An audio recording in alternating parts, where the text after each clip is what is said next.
hemos iniciado el camino.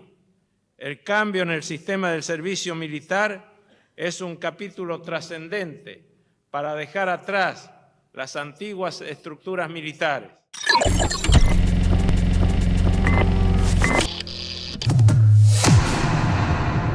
Mediados de marzo de 1994. Francisco y Sebastiana se acercan al cuartel para hacer la visita quincenal a su hijo, que está cumpliendo con el servicio militar obligatorio. En el lugar, les informan que el conscripto Omar Carrasco no está ahí, que se fugó. Los padres del soldado Carrasco descreyeron de lo que escucharon. Fugarse no era un acto acorde a la personalidad del joven. Lo que no se imaginan es que el cuerpo de su hijo se encontraba enterrado hacía 6 días en el mismo predio del regimiento de Zapala. Carrasco tenía solo 19 años. 3 soldados de rango inferior fueron condenados por el asesinato, aunque muchos responsables de la muerte y su encubrimiento siguen siendo un misterio. Pero, ¿qué fue lo que pasó?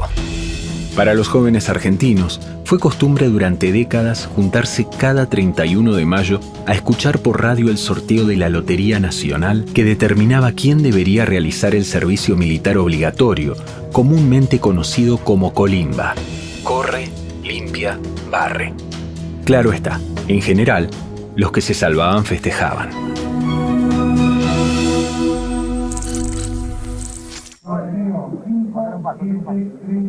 Ahí viene.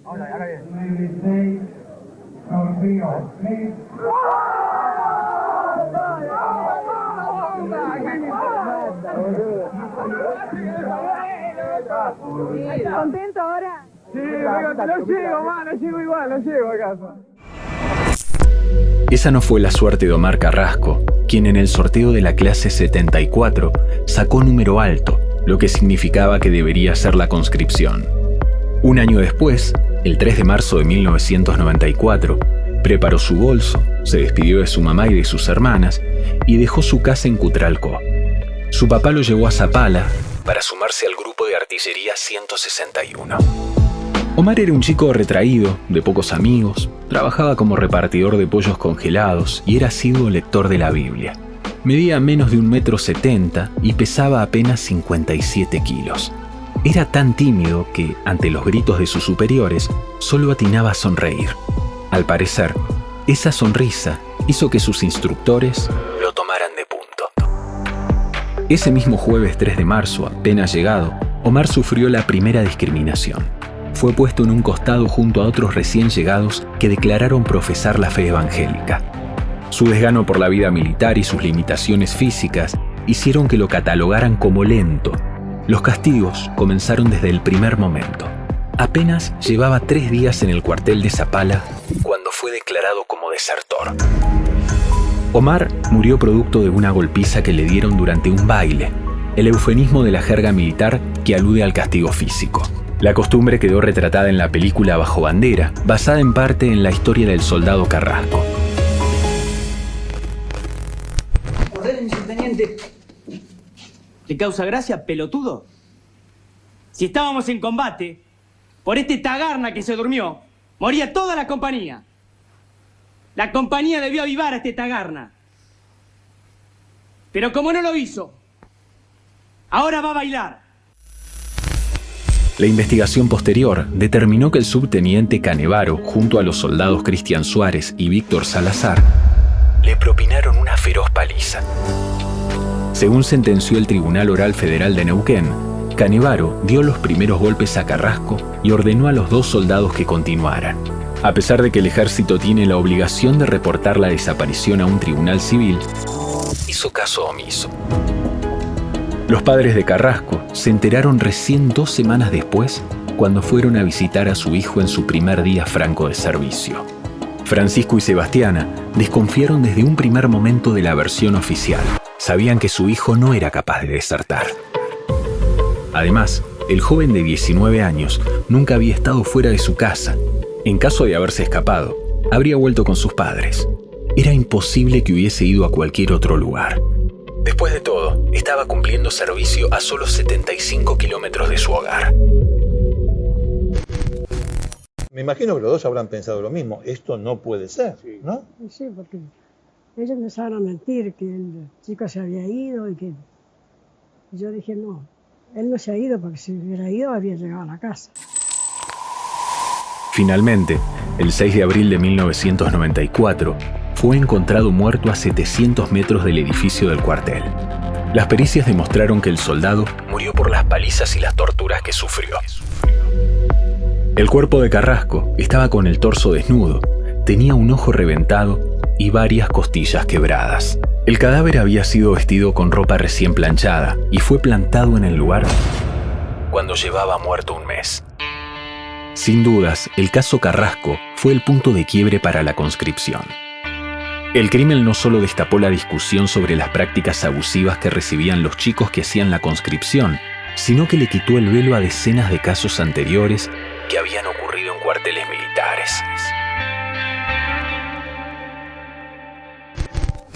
Fue el primer homicidio descubierto dentro de un regimiento, que no necesariamente fue el primero. Todos los casos que se investigaron antes siempre eran presuntos suicidios. El primer caso demostrado como homicidio fue este. El Frente Opositor al Servicio Militar Obligatorio contabilizaba en ese momento 34 casos de soldados muertos o desaparecidos mientras cumplían el servicio militar durante los últimos 15 años. En los informes forenses realizados por médicos del ejército, en general estas bajas aparecían como suicidios o accidentes.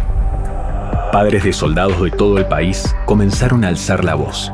Denunciaban que sus hijos habían recibido palizas en los cuarteles. Iniciativa de la Junta de Derechos Humanos de Neuquén y Padres de Soldados, una nueva marcha del silencio se realizó en Zapala. La manifestación se repetirá todos los martes hasta que se esclarezca el crimen del soldado. Mientras tanto, la investigación continúa, seguida atentamente por los padres de Carrasco. El pueblo de Zapala los acompaña. Por el asesinato de Omar Carrasco, el subteniente Ignacio Canevaro fue condenado a 15 años de prisión y los dos conscriptos que bailaron a Carrasco, Víctor Salazar y Cristian Suárez, recibieron una pena de 10 años. El sargento Carlos Sánchez recibió 3 años por encubrimiento. Un segundo juicio oral por encubrimiento en el que eran investigados cerca de 10 altos jefes del cuartel y del Servicio de Inteligencia del Ejército quedó trunco. El misterio que aún rodea al caso es la fecha real de la muerte de Carrasco. Una segunda autopsia determinó que Omar vivió entre 48 y 60 horas más luego de la golpiza. De hecho, una de las pruebas que avala esta teoría es que en la ficha médica de Carrasco figura que recibió la antitetánica el 8 de marzo, es decir, 2 días después de su supuesta muerte. En ese tiempo habría sido asistido en el hospital del propio regimiento y la causa de su muerte sería entonces un mal diagnóstico y un peor tratamiento. Se cree que de haber sido llevado al hospital de Zapala, podrían haberle salvado la vida. De ser así, la responsabilidad de la muerte recaería también sobre los médicos y las autoridades del cuartel. 6 meses después del crimen, ante la presión pública y junto con la necesidad de establecer recortes en el presupuesto de defensa, Carlos Menem, en ese momento presidente, suprimió por decreto el servicio militar obligatorio y lo convirtió en voluntario. Ley vigente hasta el día de hoy. Otra vez la impunidad, el abuso de poder, otra vida robada. Otro capítulo doloroso que debemos recordar para que nadie siga escribiendo nuestra historia de la manera que no queremos.